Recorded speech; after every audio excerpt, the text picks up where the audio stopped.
¿Cómo están, señores?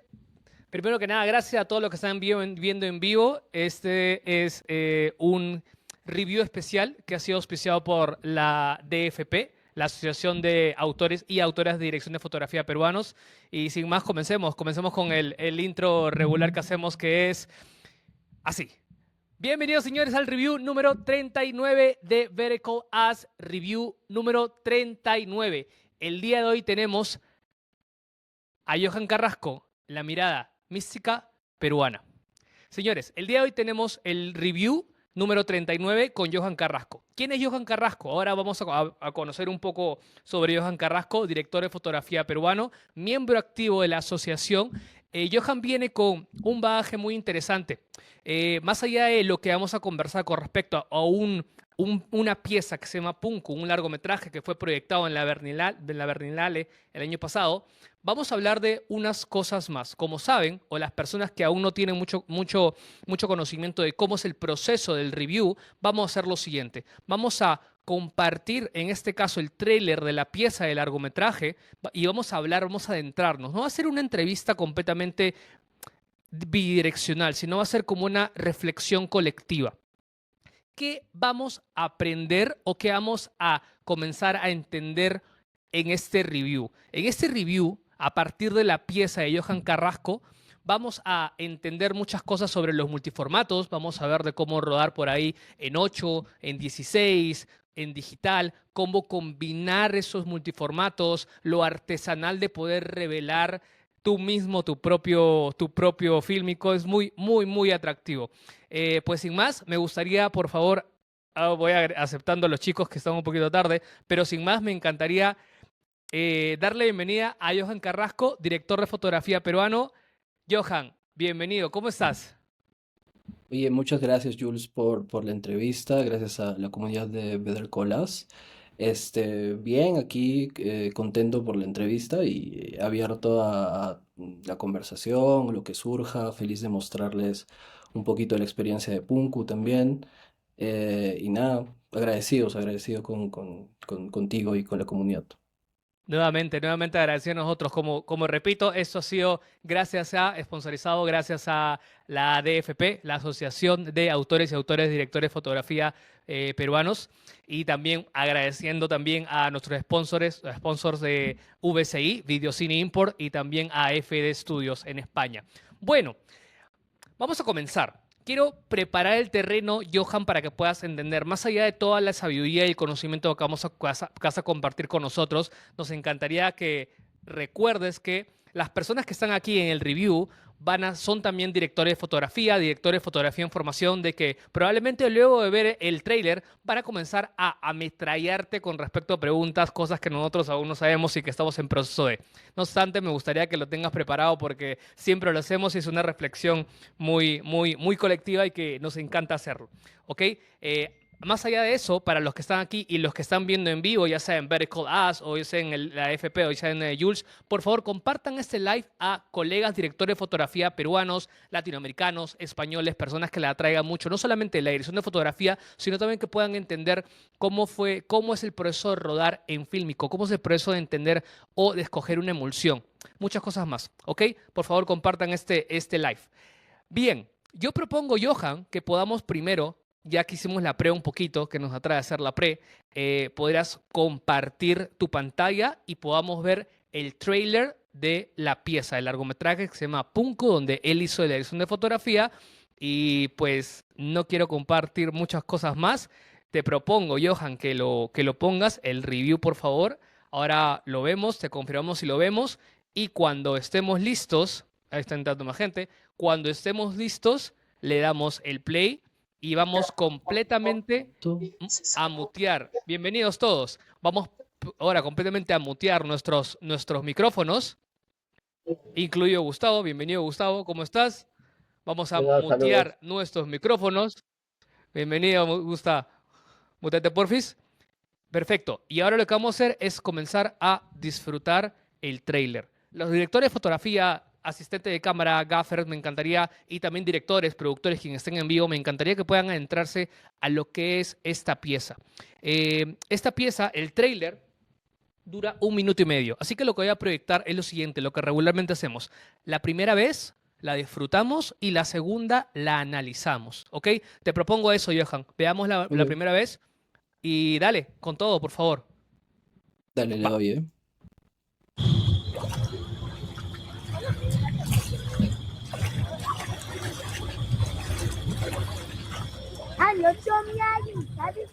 ¿Cómo te llamas, niño?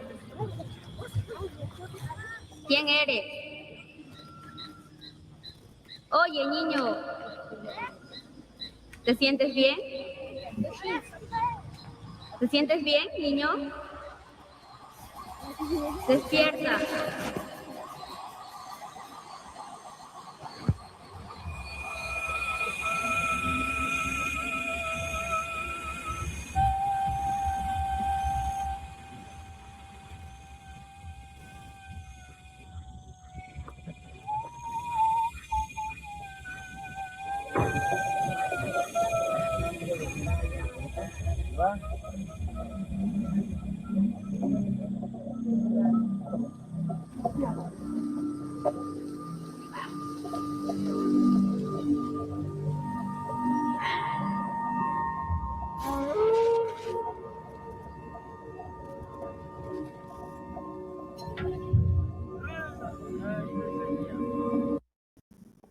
Bien, perfecto. Muy bien, muy bien. Ha sido la primera mirada. Quiero que ahora, antes de comenzar a hacer preguntas y comenzar a que Johan pueda contarnos un poquito cómo fue el proceso de y cómo vamos a adentrarnos, quiero que lo vean nuevamente una siguiente mirada más analítica. Recuerden un par de cosas mientras entran unos chicos. Voy a tirar un par de palabras muy interesantes como director de fotografía para que puedan conectar algunas cosas. Multiformato, 8, 16, 35, digital. Dale pausa por favor, Luis. Digital, arte, texturas, Andes, stop motion, muchas palabras. Ahora, por favor, Johan, compártelo nuevamente y quiero que comiencen a adentrarse nuevamente y que tengan una mirada de cinematografía. Va. Ahora lo comparte Johan. Dale, tranquilo, lo comparte Johan. Quiero que esto sea muy, muy sensorial para las personas que están viendo. Más allá de lo que es estético, quiero que entiendan y compenetren un poco esa conexión entre lo sensorial, lo intuitivo, lo visceral y lo técnico. ¿Ok? Vamos a combinar un poquito de esas cosas. También vamos a hablar, mientras lo conecta, vamos a hablar sobre edición de arte. Va, Va. perfecto. Cuando tú nos digas, vamos.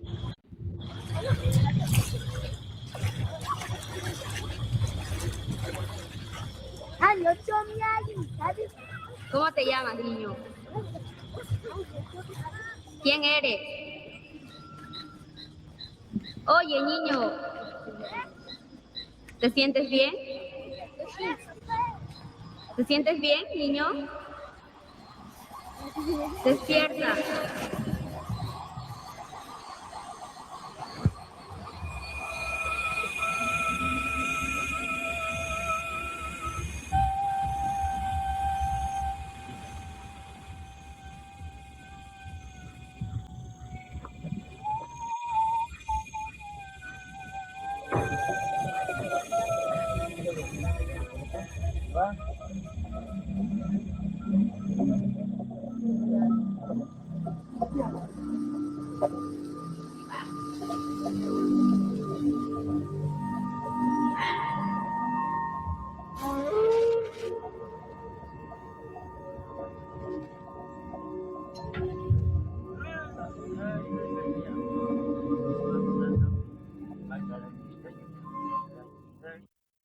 Muy bien, perfecto, perfecto, perfecto. No dudo que las personas que han estado viendo, ya sea aquí en el, en el privado, pero también los que están viéndolo en vivo, hayan podido identificar algunos rasgos, no solo estéticos, sino también visuales.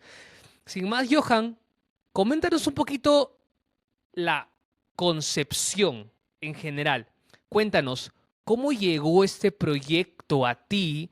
¿Cómo se acercó el director? ¿Lo conocías? ¿No conocías? ¿Ya habían hablado? ¿Habían trabajado antes? ¿Cómo decidieron el trabajar con multiformatos? ¿Parece multiformatos? Cuéntanos un poquito de eso y te aseguro que por ahí los colegas también van a tirarte preguntas. Te escuchamos, Johan. Cuéntanos un poquito de eso. Sí, bueno, yo a Juan Daniel Molero, Fernández Molero, que es el director de la película, lo conocí aquí en Cusco. Yo acababa de regresar, yo pasé un tiempo en Lima, viviendo en Lima, y regresé a mi ciudad y por casualidad, no sé, del destino, no sé, Juan Daniel tenía una película que quería filmar en Cusco, ¿no? En la zona de Quillabamba, que es la parte más, la zona más selvática de la región del Cusco, ¿no? Em, y bueno, fue por un contacto de una amiga en común, Karina Cáceres, que es otra directora peruana, también egresada de la Escuela de Cine de Cuba, de donde yo también soy egresado, que le mostró el trabajo que yo hacía. Yo en la escuela, bueno, igual tenemos una formación bastante formal, diría, pero también tenemos una formación de algunos cursos como más experimentales. Entonces, a mí me gustaba mucho la experimentación con el fílmico, ¿no? Particularmente con el Super 16 o 16 milímetros, Super 8. Entonces, ahí yo tuve un corto que se llamaba Frenesí, Ujú. que lo hice en un curso de cine experimental en la escuela y que se lo mostró Karina a Juan Daniel, y a Juan Daniel le gustó, y le gustó la idea de que yo estuviese también cerca de donde él iba a filmar la película y que yo fuera de Cusco también, ¿no? Y nos conocimos, empezamos a hablar, teníamos muchas coincidencias, o sea, cuestión de cine, ¿no? Como gustos cinematográficos, gustos estéticos. Yo ya había visto su película, la primera película, bueno, su segundo largometraje, que es Videofilia, que tuvo mucho éxito también en festivales internacionales, en Rotterdam, ganó en Rotterdam en su momento. Y me interesaba mucho trabajar con él. Creo que sigo creyendo que tiene una visión única, muy interesante. Entonces creo que por ahí empezó nuestra relación laboral y también amical, ¿no? Yo creo que nos convertimos amigos, nos volvimos amigos en todo este proceso. Y nada, entonces fue como que hicimos un rodaje muy rápido de unos 2, 3 días, que yo tenía una Bolex, y decidimos ir a filmar una fiesta aquí que se llama la fiesta de Paucartambo, de la Virgen del Carmen, en Paucartambo. Te pauso ahí Y un segundito, solo para contextualizar y para las personas que puedan comenzar a nutrirse constantemente. Cuando hablamos de Bolex, hablamos de una cámara de fílmico de 8 milímetros, entiendo. 16. Una Hay de cámara 8 de... también, pero Ok, bueno, yo tenía la 16. ok, Sí. perfecto. ¿El modelo de la Bolex recuerda cuál era? La que yo tengo es una Bolex No Reflex H16, Ok, perfecto. que debe ser del 1954. Bien. Entonces, es una Bolex que, bueno, me compró mi hermano en París y me la pudo traer, y yo no sabía si funcionaba realmente. Y, ok, y Entonces, tengo una preguntita chiquitita, pero antes dime. de eso te propongo lo siguiente. Mientras seguimos escuchándote, ¿puedes compartir nuevamente la pieza, el tráiler, pero sin sonido? Cosa que mientras escuchamos podemos visualizar la Claro. pieza. Sería Sí, sí, increíble. dame un segundo, Gracias. Y dame un mientras eso te hago segundo. otra pregunta. ¿Tú sabes cuánto le habrá costado la Bolex H16 a tu hermano en París? Ahora pongo esto sin sonido. No sé cómo ponerlo en loop, así que Ah, tranquilo, lo más le damos el probable loop es manual. que... dale, ahí va. Dale, continúa, continúa. ¿Sabes cuánto cuesta Este, una Bolex de 16 milímetros en París? Mira, realmente hay muchos tipos de Bolex, ¿no? Están las no reflex, están las reflex hasta la SBC, no recuerdo el último modelo, pero bueno, hasta Ujú. las Rex 5 ahora son mucho más caras. Yo te estoy hablando de hace 8 años, ¿no? Y yo creo que yo busqué la cámara en una plataforma, que es una plataforma de venta de cosas usadas. Y no sé, en ese momento estaría a 500 euros por ahí, ¿no? Y tuve mucha suerte porque la cámara, bueno, ya de por sí estaba en muy buen estado, pero me vino con una lente Ingenieux de 25 milímetros, 0,95 de Opa, abertura, ok. em, que es una joya. O sea, de hecho, muchas de los planos grabados en Punco se grabaron con esa óptica. y ya, o sea, solamente la lente, bueno, pagaba el costo que invertí en la cámara. Claro Pero que es una sí. lente muy linda y bueno, nada, no sabíamos si funcionaba o no. Yo solamente hice algunas pruebas por el sonido. Recordemos que la Bolex es una cámara a cuerda, o sea, se tiene que dar como la cuerda de la cámara. No tiene baterías, es una cámara que se usaba mucho para documental en lugares donde no había energía en los años 50, en las versiones anteriores en los años 40 Ok. y tiene sus limitaciones, pero creo que eso hace que sea una cámara interesante para el cine experimental, ¿no? Lo cual Es- significa, una pregunta, que fueron 3 días que rodaste con este director con la H16, con la Bolex, ¿verdad? o sea, fue como el rodaje para conocernos. Era un Correcto. rodaje como para saber, ok, vamos a ver cómo nos llevamos, si nos llevamos bien, cómo podemos trabajar, cómo se ven las imágenes, ¿no? Él ya tenía la idea de trabajar en fílmico, o sea, él ya venía con esta idea o sea, de Punku desde hace muchos años. Entonces él ya tenía claramente con los elementos que él quería trabajar. Él también filma en fílmico, hace mucho cine experimental. De hecho, en la película hay muchas escenas que él ha filmado con una Bolex también. Entonces, este, mm, como que ahí nos entendimos bastante bien. Entonces, bueno, para mí era una oportunidad para saber si la cámara también funcionaba y él estaba muy abierto a probarlo también. Eso es algo Oh, interesante con Juan Daniel, que Me también está me gusta diciendo mucho, que él está me está abierto a diciendo que experimentar. cuando compraron la Bolex no sabían si funcionaba o no, solo la cogieron y ya, ¿verdad? O sea, yo compré la Boles sin saberlo, porque no hay forma de Me probarlo. encanta. Mi hermano no Claro, sabe, si no tiene la claro. experiencia para saber si funcionaba. Solamente hay una forma que yo tengo que es escuchar los clics, ¿no? Sabes cada cuánto tiempo está corriendo, hay un clic ahí que cuando pones el oído puedes como por ahí sentir que, oye, sí, está entre 24, o sea, como se siente, ¿no? Corre la Ok, cámara, hay formas, pero no sabes si el fijado del frame funciona, no sabes si va a haber problemas en los loops, o sea, no sabes. Entonces, a mí me funcionaba. ok, perfecto. Cosas interesantes, Entonces, cosas increíbles que creo que podemos comenzar a recopilar como director de fotografía en formación y director de fotografía que les interesa rodar en fílmico. Puntos importantes. ¿Te quieres comprar una Bolex en Europa o en París? Puedes conseguir a 500, 700 por ahí. Puede que hace ocho lo... años, ¿eh? Bueno, El está bien. mercado ha cambiado un poquito ahora. Es muy cierto, tienes Sí. razón. Te puedes comprar una Bolex, probablemente mucho, no tan cara, dependiendo de cuánto ahorro, cuánto tiempo puedes ahorrar, 500, 700, 800, dependiendo de lo que puedes costar ahora mismo. Súper importante lo que decía Johan con respecto a conectarte como director a director de fotografía. A pesar de que Johan había rodado en Fílmico y también el director habían rodado en Fílmico, hicieron un experimento, una experiencia en donde rodaron 2 o 3 días con esta pieza, perdón, con este instrumento para poder no solamente probar el elemento que era la cámara, sino también ver cómo se conectaban, cómo se conectaban el director y el director de fotografía, cómo se sentían en comunicación y tal. Creo que eso es sumamente importante más allá de lo que es la técnica, el cómo como director y director de fotografía puedes compenetrarte, tener la comunicación.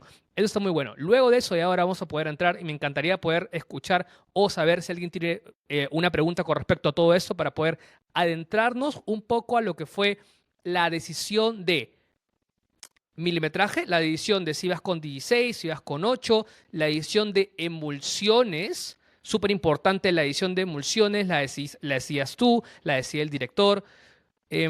Antes de eso, me atrae saber, ¿alguien tiene una pregunta desde este momento, todo lo que hemos hablado con respecto a esta primera concepción de la pieza? ¿Todo ok por ahí? Diego tenía, creo, una duda. Diego Ayala, creo, no sé si está en vivo acá mismo. Yo quería preguntar sobre los stocks y sobre cómo es este proceso específicamente en Perú. Sí, porque en Ecuador no existe nadie que básicamente revele. Entonces, ¿cómo está el proceso? De lo que entiendo, ustedes tienen un buen laboratorio. Entonces, como lanzarse a un proyecto en fílmico, ¿qué implica? Venga, te propongo eso, te propongo que esa pregunta vamos a patearla ligeramente un poquito para el momento del revelado, el momento de la pose y la conexión que tuvo Johan o el área de la dirección de fotografía con el laboratorio, qué tipo de laboratorio, porque vamos a adentrarnos un poquito también a lo artesanal que experimentó Johan. Vamos a mantener eso en el tintero y yo te pregunto, Johan, para poder continuar las decisiones de emulsiones y si deseas ahí puedes comenzar a compartir un poquito cómo fue ese proceso de revelado. Cuéntanos eso, porfa. Sí, bueno, la película para esto habla mucho de los sueños, ¿no? Habla mucho de el pasar a través de puertas, Punco es puerta, pasar a través de portales. Entonces, hay todo una justificación desde lo narrativo que nos llevó a poder pensar en un formato que pudiera ser lo menos realista posible, ¿no? El fílmico funcionaba y la Bolex funcionaba. Porque la Bolex, a diferencia de otras cámaras de 16 milímetros, es una cámara que sí te permite experimentar, ¿no? Puedes hacer cuadro por cuadro, puedes trabajar distintas velocidades, este, mm, a cuerda, en estas versiones puedes grabar máximo 30 segundos, o sea, tienes limitaciones, pero también tienes como ciertas, cualidades que te permiten a ti explorar formalmente la cámara. Entonces, cuando hablábamos con Juan Daniel tenía muy claro que quería trabajar con muchos formatos, que trabajar en blanco y negro, a color, y había toda la posibilidad de explorar todos los stocks que Podemos darle existiesen loop. en ese momento. Sí. Gracias, gracias. Ah, Continúa, perdón. continúa. Dale, dale. Te estamos Eh, escuchando con atención. no, play. Ok. Este, y, mm, y yo también estaba muy feliz de poder explorar de esa manera. Había stocks que yo nunca había usado en mi vida. Esta película filmamos empezamos a grabar hace 6 años, más o menos. Se estrenó el año pasado, pero tuvo como, hablo 2019 tal vez, 2020. Entonces había unos stocks que yo nunca había usado y que me hubiera encantado y le propuse. O sea, por ejemplo, ahora vemos que hay lugares de la selva como muy verdes, los colores de la selva, la naturaleza son impresionantes. Entonces, ahí estaba el stock de Ektachrome, por ejemplo, que es una película reversible que hace satura mucho los colores. Tiene menos rango dinámico, pero satura mucho los colores de las pieles tienen como un toque distinto a un Vision 3, por ejemplo, de Kodak.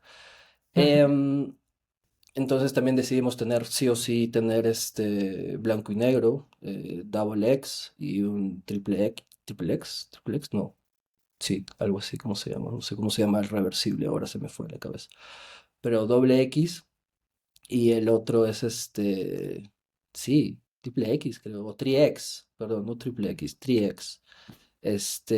Para los que no Y... comprendemos a qué te refieres con reversible doble X, triple X, significa que Ok, puedes ok. doblarle el stock, la Eh, emulsión. no, no, reversible es que tú puedes aplicar un proceso en laboratorio para poder proyectar directamente la película en positivo. Entonces lo vemos en positivo. Normalmente cuando nosotros filmamos en un negativo, el revelado es del negativo, entonces tiene que haber un proceso de positivado para poder verlo como queremos, ¿no? Si no vamos a verlo en formato negativo, en forma negativa, o sea, no formativa, pero como en negativo, no sé cómo decirlo. Entonces, entonces los formatos, o sea, los formatos que son reversibles, tienen la posibilidad de ser positivados en la misma, con un proceso extra de químico y poder proyectarlos directamente, ¿no? Entonces, está ahí el Ektachrome, que es un formato que se puede positivar, y también el Tri-X, que son formatos específicamente reversibles. Y luego los otros son negativos, por ejemplo el doble X, que es el que tiene la mayor cantidad de stops en blanco y negro. Y bueno, los Visions, el Vision 3 a color, que es está el 500T, el 250D y un 50D por ahí. Creo que Eran los que teníamos. Tres stocks Ok. en Vision 3, que es color, que es el que se usa normalmente ahora a color.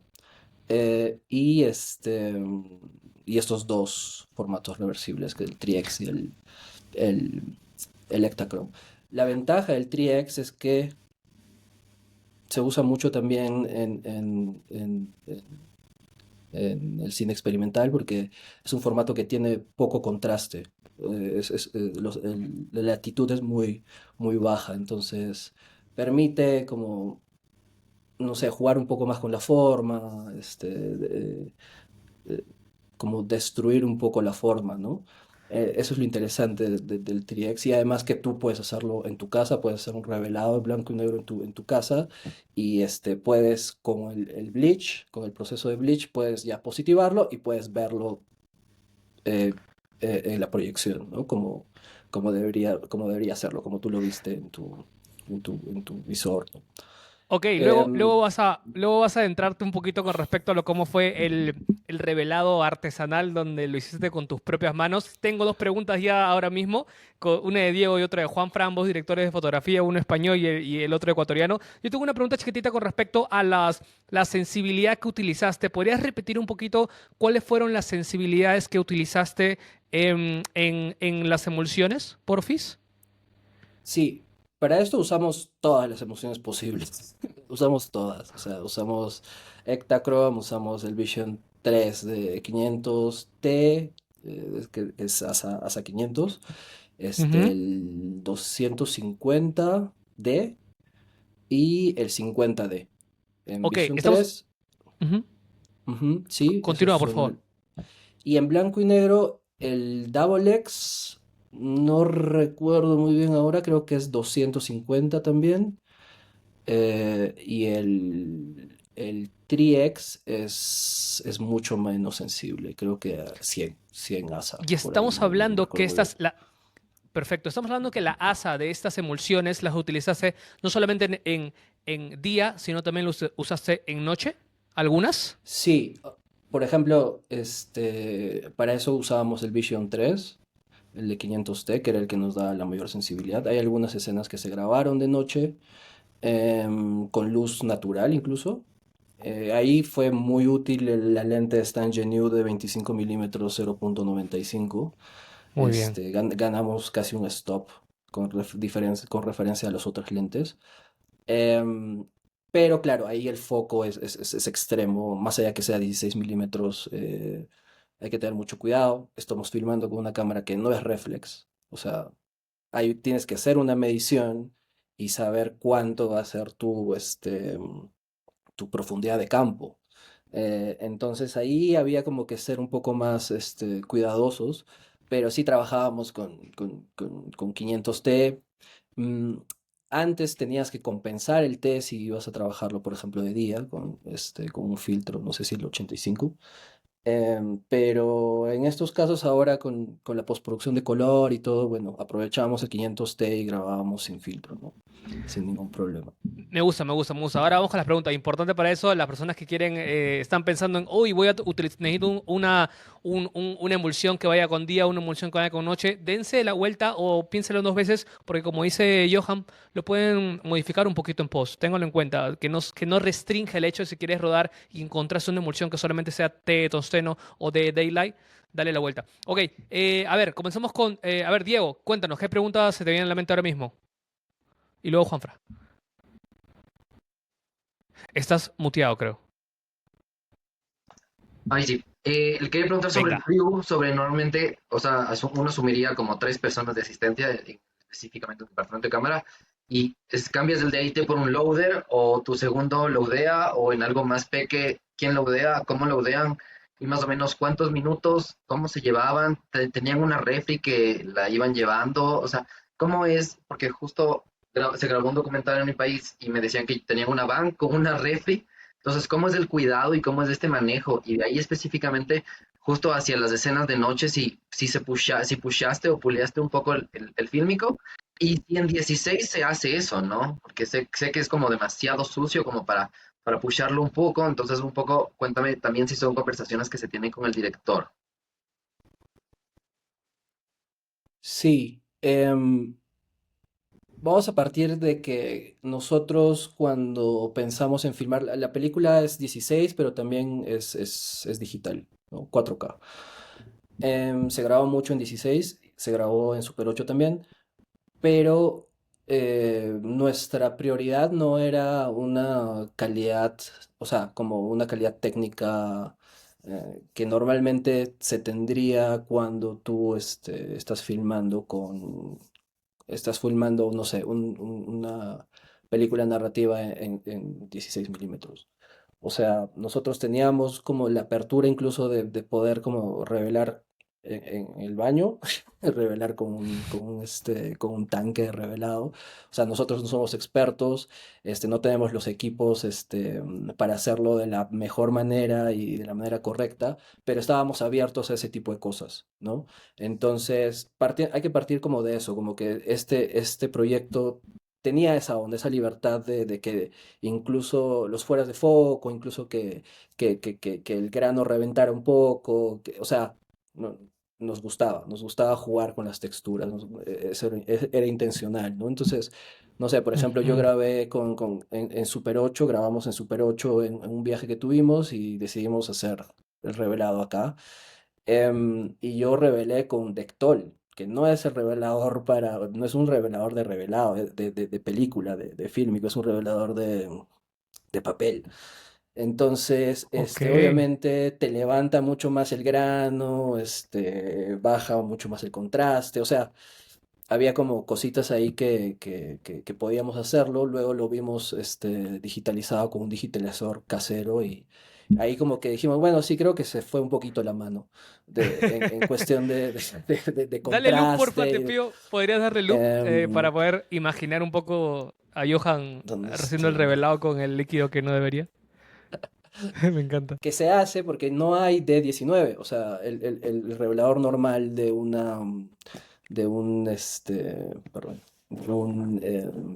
de un 3X es un D19, pero D19 ya se fabrica. Entonces hay lugares donde sí se fabrica, pero normalmente ya son como, son empresas como muy independientes. Entonces, lo que hay es el Dectol. Entonces, pero bueno, ahí se subió el grano, entonces como que fueron experimentos que fuimos haciendo durante el proceso, que fue largo, ¿no? Entonces nos dimos esas como libertades. Licencias. Entonces, en ese caso, o sea, si vas a filmar un documental o una ficción con 16, pero como que estrictamente se vea como bien expuesto, que tenga como que no hay errores y todo, claro, necesitas tener ciertos cuidados, ¿no? Necesitas hacer pruebas por stock, por lote, necesitas tener un espacio de temperatura controlada también, necesitas hacer pruebas con laboratorio, ¿no? Ese tipo de cosas que nosotros no hicimos. O sea, Ok. nosotros comprábamos las películas de 100 pies cuando alguien venía, o sea, porque también es eso también podemos hablar luego de las complicaciones de filmar en Perú, que por ahí también voy a estar respondiendo la pregunta anterior, pero es muy complicado, ¿no? Y traer fílmico, hacer todo el proceso de que no pase por rayos X y todo eso, a veces a veces no es posible, ¿no? Entonces nos pasó que algunas veces teníamos un fílmico y tenía velados. Cuando revelamos, tenía velados que eran de rayos X del aeropuerto. Tengo una Porque, preguntita, Johan, solamente para no cortarte, porque creo que, sí, Juanfra, solamente para confirmar eso, Juanfra, tú tienes la pregunta que tienes ahora mismo, está conectada a lo que dice Diego, porque tengo una intuición de que Edwinson tiene una pregunta en relación a lo que justo está Sí, hablando Johan. ¿También la tuya tiene una conexión? sí, Ok, perfecto. ¿Y la tuya, Edwinson, tiene una conexión con la pregunta que dijo Diego y con lo que está hablando Johan? Sí, sí, sí. Sí. Perfecto, perfecto, perfecto. Digan sus dos preguntas y a ver si Johan puede complementar la respuesta, por favor. sí. Disculpa, Johan, que te escuchen los chicos. La cámara digital también la llevabais un poco, aparte de pues, para algunos momentos emocionales, ¿no? Que decidiríais entre el director y tú, pero también la llevasteis un poco por si acaso, porque ibais un poco tirándose a la piscina, ¿no? Con el fílmico. Bien, Sí, perfecto. Y antes, Johan, de responderla, solamente quiero escuchar la pregunta de Edwinson para ver si podemos complementarla y juntarla. Edwinson. Eh, Hola, Johan. Sí, con hola. respecto, iba a hacerte la pregunta, me la respondiste en parte, la de las pruebas. Yo soy muy dado a, cuando no conozco una herramienta o algo, pues me gusta hacer muchas pruebas. Me acabas de responder, pero entonces la pregunta es, ¿nunca ensayaste ninguna de las emulsiones en algún momento antes de ir a rodarlas? Y estoy entendiendo que no. ¿O si hiciste algunas pruebas con esas emulsiones para saber cómo se comportaba realmente y saber qué te podía dar? ¿O todo fue tan experimental que en el proceso ya de postproducción dijiste, ve, chévere esto y aprendiste de eso mismo? Eso por eso. Y lo otro era, al, si no hiciste esas pruebas así un poco más técnicas y sabías, digamos, las indicaciones técnicas de cada sensibilidad, hasta dónde llevaste algo que decías, porque yo tuve la oportunidad en mis comienzos de rodar en 8 milímetros y en 16 milímetros. Eso lo hicimos un videoclip, fue la única vez que pude rodar ese tipo de contenidos. Y fue algo muy curioso porque con la de 16 que teníamos, básicamente ni teníamos un exposímetro, lo hicimos a ojo, realmente, a ojo. O sea, expusimos un videoclip y todo fue a ojo y la medida era calculándola con un metro. No sabíamos si estábamos en foco o no estábamos en foco, pues. Y lo que optamos nosotros en ese momento fue manejar el lenguaje de la profundidad de campo. Dijimos, bueno, vamos a meterle luz a esto, pero y vamos a trabajar tal profundidad de campo, a tal diafragma para no irnos pues a la máxima. En tu caso, sé que fue más experimental. Que tanto te fuiste, si te volaste, utilizaste la lente a lo que te daba a tope y echémonos la bendición, la medida y bueno, no sé, es más como esa pregunta, ¿vale? Escuchamos la respuesta, si puedes combinar las respuestas de las preguntas. Increíble, Johan. Gracias, Sí, chicos. a ver, solo como para contextualizar cómo fue el rodaje. El rodaje tuvo varios momentos, no se rodó toda la película en un solo momento, fueron como distintos momentos. Y hubo un rodaje ya mucho más formal de como 3 semanas que sí utilizamos todo lo que teníamos que grabar en digital, ¿no? Entonces ahí sí filmamos todo en digital. Yo ya tenía un equipo de un asistente de cámara y un segundo de cámara, un data. Lo normal para un crew no tan grande, un crew bastante chiquito también. Pero bueno, ahí sí filmamos la mayoría del tiempo en digital. Pero había viajes de scouting que a veces teníamos, había momentos que teníamos como no sé, como la oportunidad de filmar como de una forma visceral, ¿no? Era como, ve, me encanta ese árbol, vamos a darle, ¿no? Entonces, lo que sucedía era que no llevábamos siempre la cámara digital de backup, porque tampoco es que teníamos los lentes siempre, los lentes los tuvimos ya como constantemente el rodaje de 3 semanas. Entonces, grabábamos cosas en digital, pero siempre estaba como el fílmico ahí como listo para usarse. No hicimos pruebas porque no se podían, porque es muy complicado la logística. Yo la verdad como nunca he filmado en 16 milímetros de la manera eh, como debería hacerse en el sentido de pruebas y todo esto, no sé cómo es la cuestión de importación de película a Perú. A Perú no se vende película ya, se tiene que traer de otros lados. Entonces me imagino que hay allí algunos controles, pero nosotros no podíamos traer lotes de películas porque tampoco es que íbamos a filmar mucho, ¿no? O sea, fuimos bastante, grabamos bastante, pero tampoco tanto como se requiere para un largometraje, ¿no? No podía hacer las pruebas, pero yo utilizaba cada oportunidad de filmar en 16 como una prueba. Porque, ¿por qué? Porque yo, o sea, en todos esos 5 años, en el transcurso del rodaje, filmé teasers, perdón, teasers, filmé videoclips con la cámara de 16. Entonces ahí yo siempre iba testeando, iba a decir, oye, ya, chévere, grabamos este videoclip en 16 y mándenlo a ver qué onda, cómo quedó. ¿Por qué? Porque también la cuestión es que nosotros cada vez que filmábamos en 16 lo hacíamos de la forma correcta. O sea, yo sí usaba un exposímetro, el fotómetro, hacíamos las mediciones de la profundidad de campo, eh, o sea, teníamos tablas de exposición porque grabamos con dos Bolex. Al final, como el rodaje más largo, lo grabamos con dos Bolex. Y era una Bolex era la mía, que era no reflex, y la otra Bolex era una Bolex Rec 5 eh, que sí era reflex.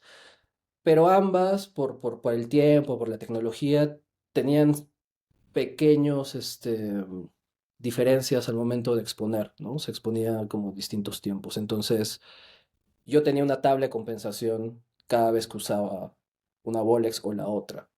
Entonces, y mi asistente, Manuel Llanos, que hacía el timer, ¿no? Igual las Bolex tienen ahí su medidor de pies, pero claro, él hacía el timer. Cada vez que yo grababa, él estaba timeando, porque no hay forma de saber cuándo va a llegar a los 3 minutos del rollo de 100 pies. Entonces, sí, intentamos hacerlo de la forma correcta, o sea, exponer de la forma correcta, saber que esto, si la película estaba bien y si la cámara está funcionando correctamente, tiene que salir correctamente expuesto, o sea, no hay forma de que no saliera. Entonces, desde nuestro lado, todo lo que podíamos controlar, lo controlamos. Pero bueno, estábamos a merced de Ah, si el rollo había pasado por un rayo X o qué pasó, que la cámara, por ejemplo, empezó a tener problemas de fijado, ¿no? Entonces había un par de rollos que salieron como con shaking Cuando y dices problema de vibraba. fijado, Johan, ¿te refieres a que no pudo engranar bien la cinta? ¿A qué te refieres con problemas de Sí, sí, fijado? la película normalmente cuando pasa hace un loop y a veces hay como un plate que fija la película y expone el cuadro y luego hay como un ganchito que arrastra y luego un fijador, entonces eso 24 veces por segundo en las Bolex. Y el fijador, bueno, el plate no estaba, tal vez estaba desalineado, no sé qué, Ujú. y empezó a tener problemas y el cuadro empezó a vibrar. Y claro, no nos dimos cuenta hasta unos meses después cuando recibimos el scan de la, Ok, de, esa es de la, una la película, retrospectiva. ¿no? Ajá. Bien, bien, Entonces, bien, bien, sí, bien. había ese tipo de cosas. Normalmente tendrías que hacer test de cámara, tendrías que hacer test de fijado, test de cuadro, test de la película, de laboratorio. Si vas a hacer un push, también tendrías que hacer ese test. Yo no los hice, como que empezamos a trabajar y la primera vez que nosotros estuvimos filmando en Paucartambo salió hermoso todo, funcionó Ajá. perfecto la cámara, grabamos de noche, grabamos con fuegos artificiales y salió hermoso, entonces como que eso también nos dio como la seguridad de que, ok, está funcionando bien y vamos Claro. adelante con esto, ¿no? No. Pero luego hubieron sus problemas que también, este, esa es la esencia también de lo experimental, ¿no? De estas fallas que las puedes agarrar de otra forma y de otra manera y darles otro significado o puedes incorporarlas en tu narrativa. Y eso es algo que creo que Juan Daniel hizo muy bien porque él es el editor de la película también. Y él aprovechó todo. Era como, ok, esto, bueno, no tiene este problema, vale, lo metemos en otro lado y no sé qué.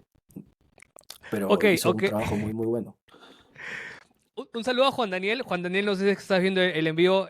Gracias por complementar no solamente la visión de Johan como director de fotografía, sino también las licencias que se dio en el momento del revelado y el momento hasta, por ejemplo, las situaciones de, por ejemplo, que el fijador no cogió el plate y hubo vibraciones.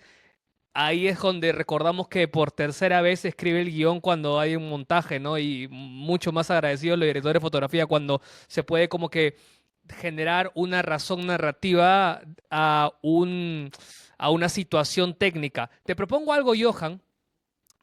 Te Dime. propongo que puedas mostrarnos unas cuantas fotos que te acuerdas que en preproducción tenías a la mano. Me encantaría que los chicos que están aquí en el privado, los que están en vivo, puedan verlo. Sería súper, súper atractivo. Y luego saltamos un poquito a lo que hablamos con respecto a la mirada peruana, cómo trabajar en Perú y también el complemento que tuviste con la directora de arte. Ahora que compartes, que estás compartiendo, quiero recordar que este review es el review número 39 de Better Call Us. Este review está sponsorizado por la DFP, la Asociación de Autores y Autores de Fotografía Cinematográfica Peruana. También quiero agradecer a los sponsors de Better Call Us, que son VCI, Video Cine Import, y EFD Studios en España. ¿Ok? Miren, chicos, quiero que vean un poquito las fotos que pudo recopilar. Gracias, Johan, que pudo recopilar con respecto al rodaje.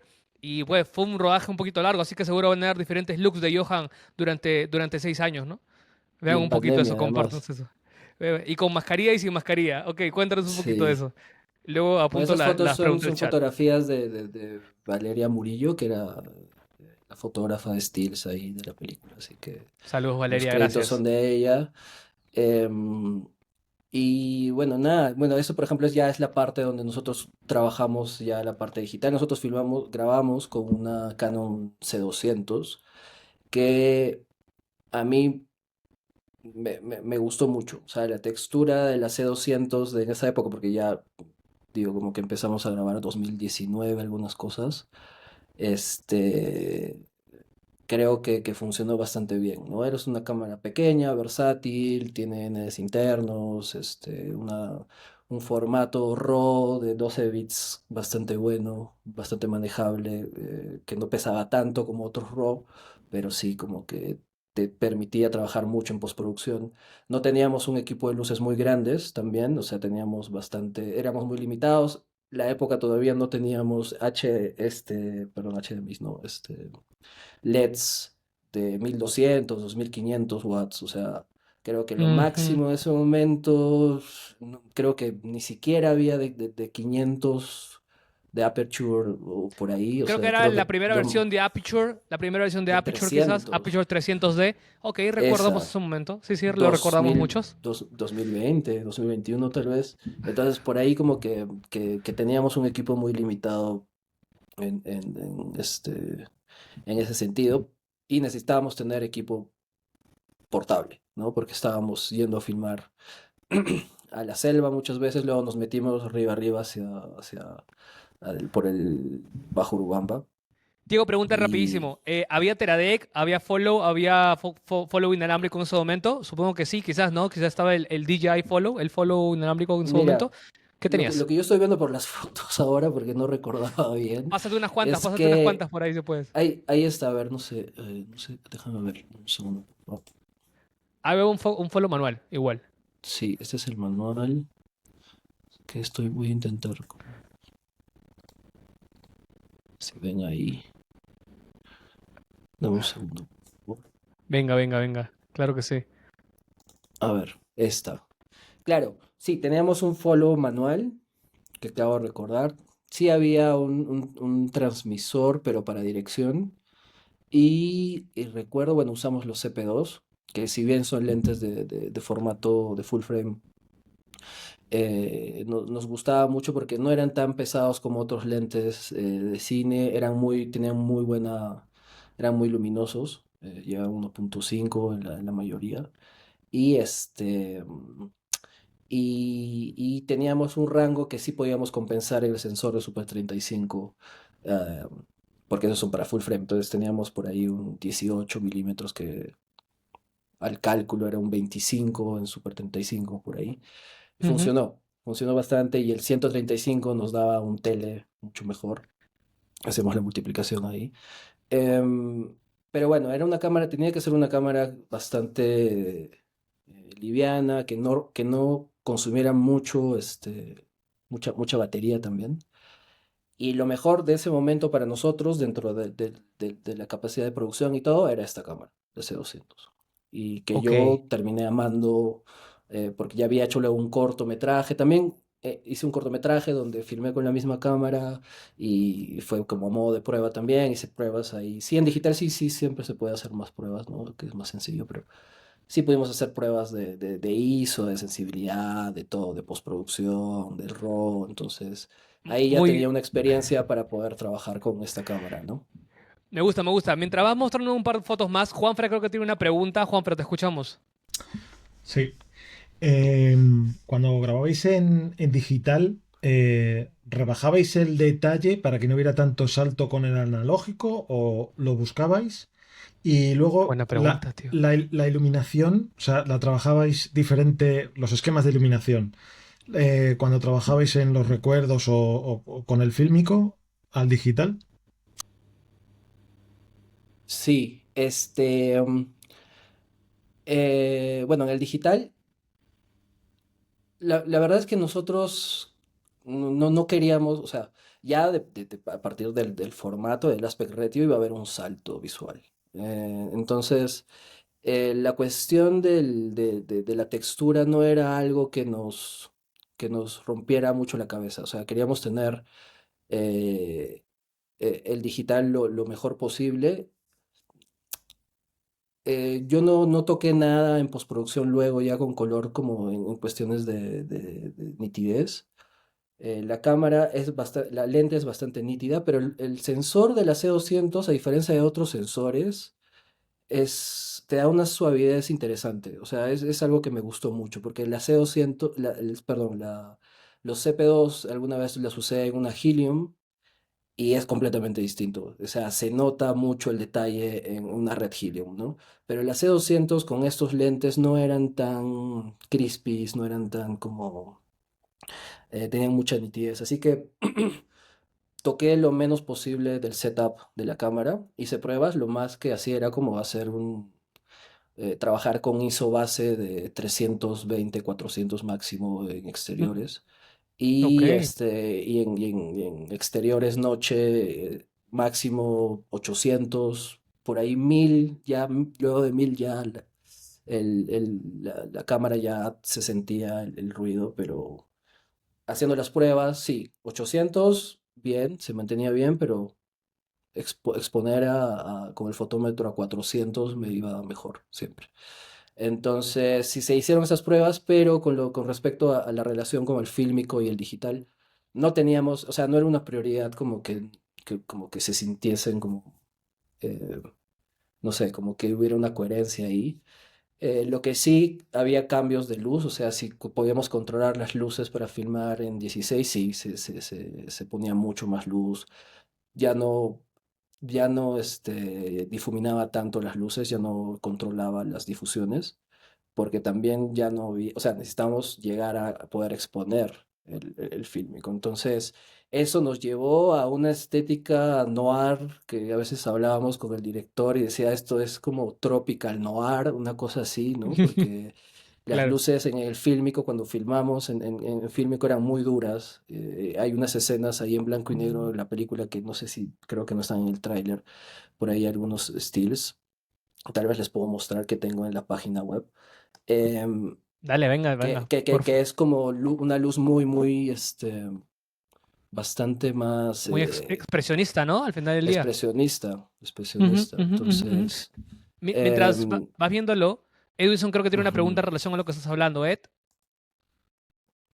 No, la pregunta no es más hacia lo técnico, sino más, tengo una inquietud, que era como tuviste estas mezclas de formatos, tanto fílmicos como digitales.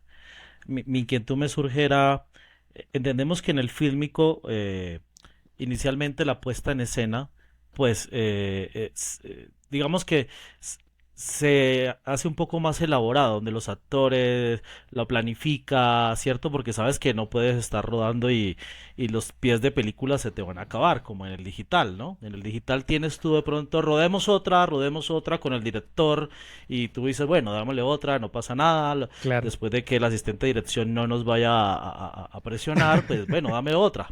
Pero en el fílmico sabemos que estás limitados por determinados pies de película y sabías que tenías que cuidarlo y eso era algo, un consenso tanto en el director como tú como fotógrafo. Entonces, si mantuvieron ese lenguaje, porque al último es un lenguaje maravilloso, decir, lo ensayamos, lo preparamos y es, ¿Y se mantuvo ese lenguaje así del fílmico en el digital o realmente en el momento que rodabas en fílmico, pues bueno, utilizamos esta dinámica y en el digital, pues bueno, sí, démosle un poquito más de amplitud en el rodaje? ¿Cómo lo manejaste? Me interesa muchísimo eso, pues para entender si es así como me lo estoy pensando. Sí, en la película las escenas o las secuencias que están filmadas en 16 o en Super 8 son escenas mucho más oníricas, no son muy como, no sé cómo decirlo, como que la actuación no es como, o sea, no hay texto, por ejemplo, ¿no? La actuación como que no, nunca íbamos a cubrir una escena como narrativamente, ¿cómo decir? Como regular, como normal. Con un No. blocking estructurado donde las personas se ponen unas Sí, sí, sí, marcas siempre en el hacíamos, espacio. sí, sí hacíamos blockings a veces, pero digamos, las escenas nunca eran como escenas muy complejas, las de 16 eran escenas como muy simples, era como el personaje viajando, el personaje haciendo una acción, el personaje, era como bastante más simple, era muy como estructurado, sí, pero era como muy simple, entonces no requería muchas veces hacer eh, muchas tomas, o sea, no ser más de dos tomas o tres tomas, porque eran más como tipo de expresión, ¿no? No había como problemas de, uy, no sé, no dijo el texto que tenía que decir, o sea, nunca grabamos ese tipo de cosas porque también no estábamos grabando audio directo con la Volex, porque la Volex suena y no es lo ideal, no era la intención nunca. Entonces, ahí como que sí, sentíamos que teníamos que máximo dos tomas por acción, ¿no? Si era una acción más compleja, tal vez tres, ¿no? Pero nunca más, o sea, no más de tres. Pero Juan Daniel siempre me daba la libertad de usar la película que yo quisiese, o sea, era como, vamos, dale, dale, es como si tú sientes Uf, si tú sientes como la necesidad de grabar más, dale sin problema. Y también que bueno, yo estaba limitado a 30 segundos, así que más de eso no iba a salir. O sea, tenía ok. que grabar 30 segundos, hacer el rewind otra vez de la cuerda de la Bolex y Ujú. grabar. Entonces, tampoco había mucho para irse. Si hubiera tenido la Rec 5, por ejemplo, con motor, sí hubiera podido grabar más, pero nunca fue la intención de tener como estos grandes secuencias o algo así en fílmico. Era muy así, como decía, muy visceral, como que te conecta mucho más con la cámara y lo que sucede, el personaje y todo eso. Entonces, sí, igual siempre estás pensando en cuestiones de foco, ¿no? O sea, por ejemplo, no sé, yo tenía la Bolex, no era reflex y era como seguía pensando en, ok, estar en foco, no estar en foco, ya me voy a acercar a 3 2 entonces 3 metros, 2 metros y como que mi dedo tenía cierta memoria y sabía la posición donde estaba mi dedo para tener 3 metros y la posición donde estaba mi dedo para estar en 5 porque yo no estaba viendo lo que se estaba filmando, Me ¿no? Estaba encanta. asegurando reflex. Entonces es parte de la experimentación. Yo no hubiera hecho eso si me decían vamos a grabar un documental con sonido directo y todo. Obviamente la Bolex no hubiera sido la opción ni nada de eso, ¿no? O sea, hubiera tenido asistentes, obviamente, un foquista, un loader, como dijo Diego en algún momento. Diego, claro, claro. Es verdad, es Este, verdad, es verdad, pues, es en verdad. este caso nosotros agarramos la Bolex y era como, eso también para como cerrar la cuestión. La Bolex tú tienes una película de 100 pies, pero nosotros teníamos distintas emulsiones y a veces pensábamos y queríamos que una escena se haga a color, pero no nos habíamos acabado la emulsión que ya estaba en cámara. Entonces muchas veces también era como, ok, vamos a acabarnos esta emulsión ahora con esta escena. Y entonces a veces había escenas que si bien tenían que haber sido en color, se filmaron tal vez en blanco y negro porque teníamos esa película ahí, porque nos lo exigía, o sea, no había otra forma de hacerlo. No teníamos que cortar la película, sacarla, ponerla en otra caja, iba a ser mucho problema, no teníamos la posibilidad de poder estar midiendo y decir, oye, acá tenemos 10 pies, acá tenemos 15 de esta película. Era mucho más complicado todo ese proceso que se puede hacer de manera mucho más fácil con otras cámaras, no sé, el SR3, el SR2 o Claro. Atoms. O sea, Cambias el chasis y ya. súper Pero acá interesante lo que no. hablas porque... Continúa, ciérralo, por favor. No, no, aquí no se podía hacer eso, ¿no? Y sí, o sea, siempre tienes que pensar en también que es costosa la película, ¿no? O sea, a mí en la escuela siempre eh, teníamos un profesor que se ponía detrás nuestro y como que te iba contando cuántos dólares ibas gastando cada Uf, segundo. no puedes usar las colas, Entonces, o sea, las colas es como cuando no existían colas, o sea, tenías que irte al límite, ¿te estás refiriendo? ¿Dirías eso? sí, ¿no? O sea, no, para también como saber que como fílmico sí necesitas otro proceso de trabajo, ¿no? Tienes que ensayar más. En casos normales, digo, ¿no? En una película como con el rigor del cine, sí tienes que tener mucho cuidado con el tiempo que estás filmando. Pero entonces siempre, yo recuerdo de un profesor que en Cuba había una cerveza que se llama Bucanero y siempre costaba $1 la Bucanero. Y había un profesor detrás mío cada vez que grabábamos en Fílmico y iba cantando una Bucanero, dos Bucaneros, tres Ok, Bucaneros, cuatro ok, Bucaneros. me Claro, y tú encanta. sabías que cada segundo era $1.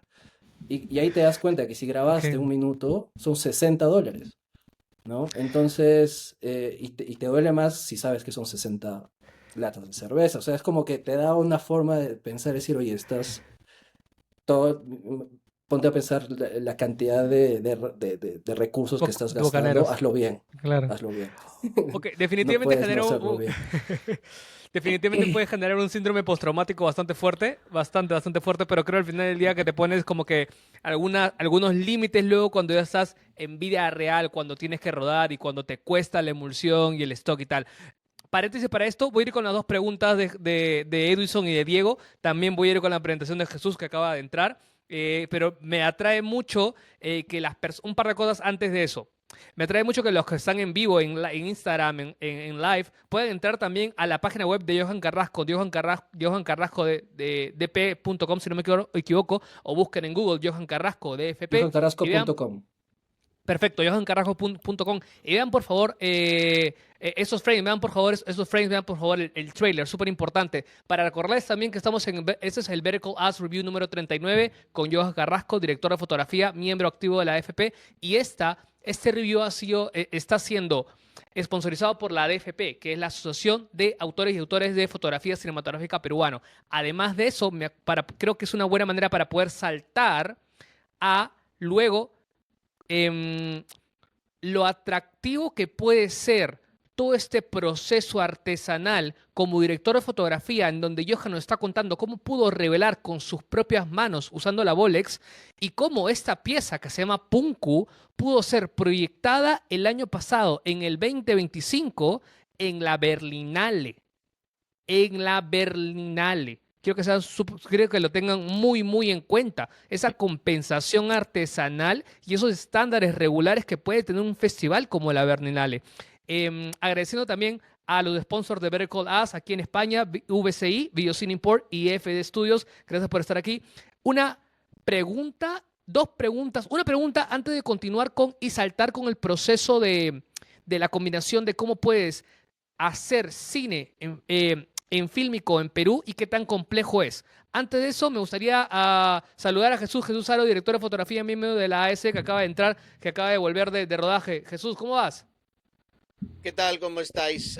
Saludos, Johan. Encantado de Hola conocerte. Jesús, ¿qué tal? Gracias por estar ahí, presentarnos tu trabajo, compartirlo con nosotros y compartir esa experiencia. Muchísimas gracias. Perdonar que entre tan tarde, pero bueno, pues estaba en otra ciudad y terminar la jornada de rodaje y llegar aquí hasta Madrid. Así que, pero bueno, me incorporo, veré de lo que habéis estado hablando. No quiero preguntar cosas que ya se hayan preguntado, así que si tengo alguna pregunta la voy a tipear. Vale, la voy a escribir en el chat y ya Jules la filtra de si es relevante o no. ¿De Ay, acuerdo? Así que buenísimo, avancen. Jesús. Gracias Jesús. Tengo una pregunta de Diego y probablemente con esta pregunta podemos cerrar ese tema ya técnico y nos saltamos un poquito del proceso de revelado y qué tan complejo es hacer cine en Perú. Te escucho, Diego, te escuchamos. Sí, justo quería preguntar sobre el blanco y negro y el color específicamente hacia la luz. Primero es el mindset que tienes, o sea, como tú nos decías, tu cerebro estaba pensando en foco, estabas pensando en pies. ¿Eso no te obliga a soltar la luz? ¿Eso no te obliga también a no trabajarla tanto? Que yo siento que es de las cosas que por lo menos yo más me estoy enfocando. O sea, y de ahí mis siguientes dos preguntas es, justo viendo este frame de blanco y negro, he visto que es específicamente cuando se shootea en film, o sea, la luz dura tiene otra característica, tiene otra manera de ser como captada, tiene como, ahí esta latitud y este roll-up hacia los highlights. Y este enterrarse en los negros es mucho más estética, o sea, el permitirte utilizar luz dura. Y creo que este ejemplo que tienes de los dos frames es perfecto. Tienes un digital abajo con un montón de, o sea, con un contraste muy bajo. Tienes el look digital perfectamente y arriba tienes lo que significa el grungy del film. Entonces, Eso es. sí, como director de fotografía también te sientes como liberado a veces, porque a mí la luz dura no es que me dé miedo, pero la tengo muy como medida, porque sé que me puedo pasar. Y en cambio en el film sí, te sientes esta libertad, pero en cambio sientes esta como que otra vez estás atado de manos hacia las sombras. Entonces, como en la latitud y en tu crear tu imagen, le estás pensando desde el fílmico, ¿no?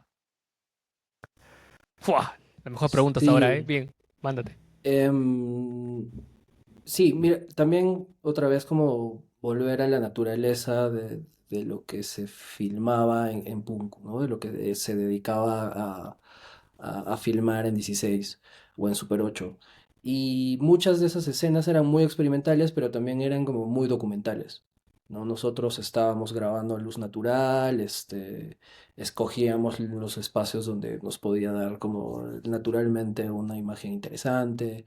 Y cuando ya era como necesario, interiores, por ejemplo, sí usaba luz. Entonces ahí sí tenía tiempo para trabajar la luz y sí teníamos tiempo un poquito como para como fotometrar bien, ver las zonas, m- entender qué película tenemos también, ¿no? Porque si estaba grabando, por ejemplo, con este frame que vemos ahí, ese es un double X.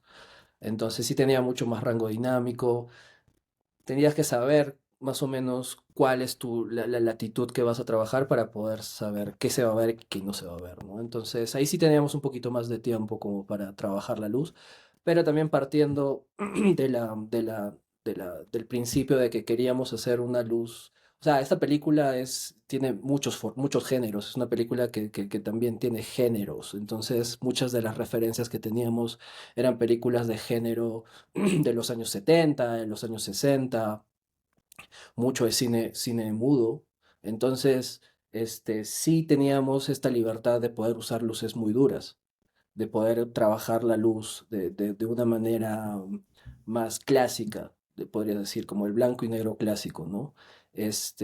Y también sumado a que no teníamos luces muy potentes, o sea, no teníamos luces muy potentes, yo tenía que exponer a 250 ASA, creo que es el Double X, que no recuerdo ahora. Entonces sí tenías que exponer y no había muchas luces y yo filtraba con alguna difusión, un 250, un 251, un 216. Iba a bajar mucho la exposición que yo podía tener ahí y no llegaba y no quería tener tampoco la lente a 0.95, ¿no? Quería como estar entre 2 o 8 por ahí. Entonces a- ambas cosas como que creo que pudimos como que balancearlas con respecto al fílmico. Y la otra pregunta se me pasó. Ah, como el miedo a la luz dura. Depende. En mi experiencia, yo creo que depende mucho de- de- del, del, del, del concepto que quieras trabajar, ¿no? O sea, a mí me gusta mucho la luz suave. Siempre intento en digital como controlar la suavidad de la luz y eso, pero requiere también siempre más elementos técnicos, ¿no? Necesitas luces más fuertes, necesitas tener como más espacio, o sea, hay como cositas que siempre te van a jugar y hay como que tener que balancear, ¿no? Y ahí, por ejemplo, no sé, en ese fotograma, claro, solamente teníamos 3 tubos de luz que eran 2 tubos dentro que eran como que simulaban las velas, luces cálidas de vela y un tubo de 1.20 ahí al máximo. Y eso nos permitía trabajar esta cámara ISO 800 1.5 sin problema. Y luego en postproducción también el color sí le dieron como un poco eliminan un poco de ruido, porque siempre había un poco de ruido ahí en las bajas, pero funciona bastante bien con el RAW de la C200. Buenísimo, buenísimo. Me atrae mucho que recapitulen los que están en el live o los que están aquí en privado, que vean cómo se ha compensado las limitaciones con el hecho de abrazar los recursos que tienes. Y bueno, cómo se puede crear como una simbiosis de todo y todo se amalgama para poder crear una pieza que tiene carácter y que tiene personalidad.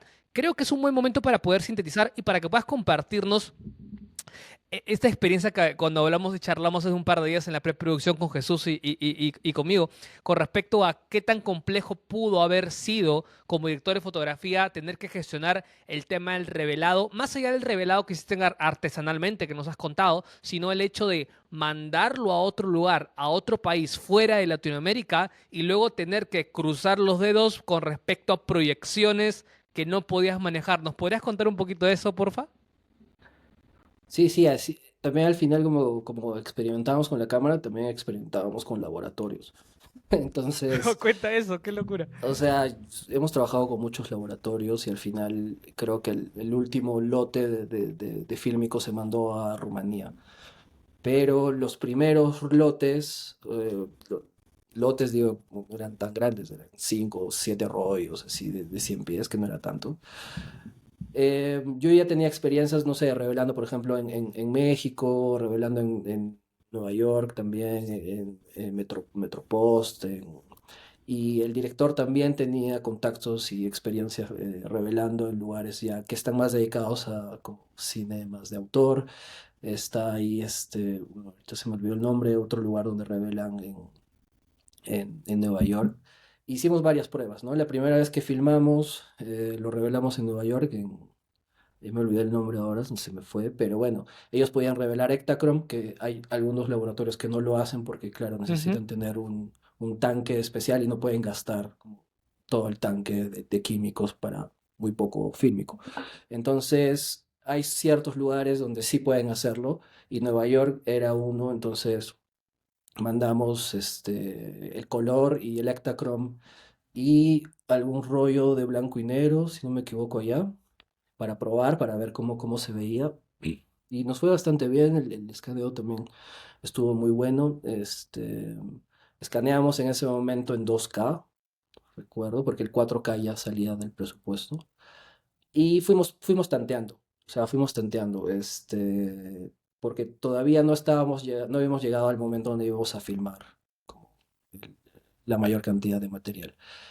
Y cuando pasó eso, ya se envió, el director Juan Daniel tenía contactos en España que le dijeron que se estaba robando, se estaba revelando en Rumanía bastante bien y con mejores costos.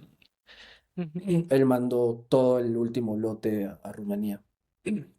Pero también queríamos hacer pruebas de revelado casero, por esto de que la historia te daba la libertad de hacerlo, ¿no? Entonces teníamos un rollo, creo que de Super 8 Tri-X, y lo hicimos acá en mi baño, en casa. Yo tenía Ok. ese Dectol, usamos Dectol, intentamos hacer también un este, positivado con bleach ahí, que eso sí se puede, en blanco y negro sí se puede, no necesitas más de 4 kilos.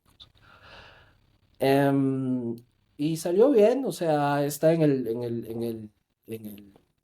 el tráiler, o sea, la última parte donde está hay como un monito ahí, donde está antes del logo, que se siente que está como el grano así al extremo, fue por eso, porque es Super 8 lo revelamos con Dectol, que no es un revelador de película, no es un revelador de De foto papel, fija, de ¿verdad? papel, ¿no? Claro, loquísimo. Entonces, tuvimos esas, creo que tuvimos esas libertades y es algo que agradezco al proyecto, ¿no? A Punku, que me dio la libertad para poder explorar todo lo que se Y el podía. tema, y Y el tema luego de la única proyección. forma era que yo solo podía ver el material ya digitalizado, ¿no? Me lo Ok. mandaban y yo ya revisaba y ahí veía, oye, ha habido una falla acá o esta cámara tiene un problema con el obturador, ¿qué pasó? ¿No? Pasaron varias cosas en Punku con las cámaras. Son cámaras que tienen más de 60 años, ¿no? Y, Ujú. y eso va a esta cuestión. En Perú no tenemos lugares donde revisar las cámaras, o si hay alguno es muy complejo, como que O sea, no tenemos la forma de saber de que, ok, la cámara está perfecta, ¿no? Entonces yo tuve que mandar la cámara que yo tenía a Canadá a que la arreglen, porque tenía este problema del fijado del frame. Y me Ujú. tomó, todo ese proceso me tomó 6 meses. Ok. Entonces, esas cosas son cosas que te pueden ir como moldeando tu experiencia, ¿no? Sabiendo, como para saber qué puedes hacer y qué no puedes hacer, qué puedes pretender y qué no puedes pretender en esta experiencia, ¿no? Entonces también esta cuestión de nosotros no saber que había problemas del fijador del frame, del, del plate no lo Y sabíamos hasta recién que saberlo lo cuando, recién en veíamos. saberlo cuando lo pasas al laboratorio, el laboratorio te lo manda, ¿verdad? Exacto, exacto. Ok, es Entonces, atractivo. Juanfra, una pregunta. Juanfra, tiene una pregunta con respecto a esto, creo. Juanfra. Sí, la lanzo la pregunta desde la intuición porque no tengo ni idea, pero a lo mejor fue una suerte que no tuvierais presupuesto para digitalizarlo en 4K, porque a lo mejor esos defectos, ¿no? que te producían la cámara y más el ruido de la película, a lo mejor al digitalizarlo en 4K, a lo mejor no se veían, a lo mejor se veían demasiado duros, o a lo mejor, no lo sé, lo pregunto, lo lanzo ahí un poco a la comunidad y ¿qué opináis? Bueno, ¿qué dirías, Johan? yo la verdad como que no tuve la oportunidad de hacerlo, así que no podría decirte cómo se ve en 4K, pero sí había momentos que me hubiera gustado hacerlo en 4K para poder hacer algunas recomposiciones, por ejemplo, ¿no? Creo que es un buen momento. Que en 2K sí Continúa, hubiera sido un continúa. problema. Creo que es un buen Dime, dime. momento, Johan y Juan, para poder escuchar a alguien que ha trabajado más de 10 años en Kodak, que es Jesús, que nos podría responder esa pregunta. Jesús, necesitamos tu sabiduría aquí, porfa. Sí es cierto lo que dices, Juanfra. O sea, escanear en 4K un material tan pequeño, al final sacas demasiados defectos y pues escanearlo en 2K, la verdad es que hace que esos defectos se enmascaren, ¿no? Por experiencia de las cosas que nosotros escaneábamos en el laboratorio o cosas que yo he visto, efectivamente pasaba un poquito eso. ¿Vale? Entonces el material de 16 milímetros tiene un grano enorme. Bueno, y el material de Super 8, la magnificación que tiene lugar ahí es enorme. Entonces, bueno, nos interesa que de alguna manera se enmascare un poquito eso, la verdad. Por eso el 2K que puede ayudar Mm, bastante. sí, sí, sí. Además, cuando hacíais el escáner, Johan, ¿era escáner con una relase, digo, con una Riscan o era con telecine? Estamos Era, muteado, querido era... Johan. Ahora sí. ¿Estoy muteado? Perdón. Sí. Ahora sí. No, sí, eran escáner, era escáner. Nunca preguntaba qué era, pero siempre me daban la opción de tener un escaneo en 444, O sea, siempre te imagino que hacían es, del material, te hacían un escaneo a logarítmico y lo que te llegaba a sí, ti eran archivos logarítmicos por fotogramas y eso ya tú lo veías en una máquina de color, ¿no? exacto. O me daban las dos opciones, a veces me daban como el logarítmico y me daban con una, con una corrección a 2.4, una cosa así Mm, de gama. sí, Entonces, como unos dailies así a una unos luz o dailies, algo de eso, ¿no? exacto, exacto, Ujú. una cosa así. Que era lo que normalmente hacían y ahí yo ya podía ver un poquito la cuestión, pero sí, hubo, la mayoría del material fue logarítmico, todo 2K. Entonces no sé Tú sabes, escáner habrá Cuando sido. el material viajaba a estos países para el revelado, ¿viajaba alguien con el material o lo hacíais a través de una empresa de transportes? tienes que No, esa es contarle, la por favor. cuestión. Esa es la cuestión, porque como era todo tan así artesanal, y como les decía, otra vez, la naturaleza de la película no pretendía tener como la perfección, y si había alguna cuestión ahí de problema técnico, podía abrazarse de alguna manera. Entonces, no, si había alguien era, ok, porfa, llévate esto a España, y de ahí vamos a ver cómo lo enviamos a Rumanía, no sé. Pero ten en cuenta que cuando pases por el avión, revísalos, sácalos, les pegamos algunas como impresiones de estas cosas que Kodak te da para que no pasen Ujú. rayos X por ahí y todo. Eso Pero no. claro, no es el cuidado que normalmente se debería tener con una película que sí pretende tener como las condiciones clásicas, pero sí como que siempre creo que abrazamos eso. abrazábamos ese tipo de cosas. O sea, ya partiendo desde que nosotros revelábamos en mi baño, bueno, teníamos ese tipo de aperturas y todo esto. Eh, pero sí, siempre con la certeza de que habíamos hecho lo correcto en rodaje. O sea, todo lo que podíamos controlar, lo controlábamos. Mm. Ya lo demás Creo era que un poco más complicado. Creo que eso es un buen review y te invito a Johan, para que puedas compartir nuevamente el trailer para que puedan seguir viéndolo. Creo que es un muy buen review para poder reflexionar colectivamente y el perder un poco el temor a los que están o quieren rodar en fílmico y que necesiten mucha rigurosidad para hacerlo.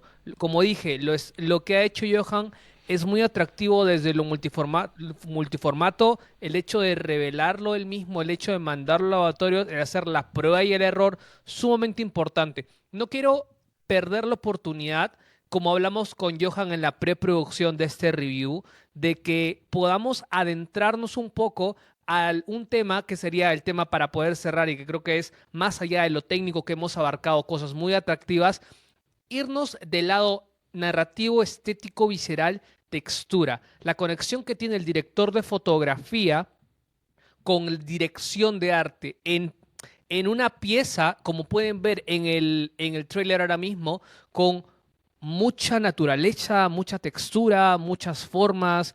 Cuéntanos un poquito, como hablamos en la pre, Johan, y cómo se combina esto con una mirada mística, una mirada, una cosmovisión andina, una cosmovisión peruana y latinoamericana. ¿Cómo fue ese proceso? Cuéntanos, por favor, y qué tan importante crees que es.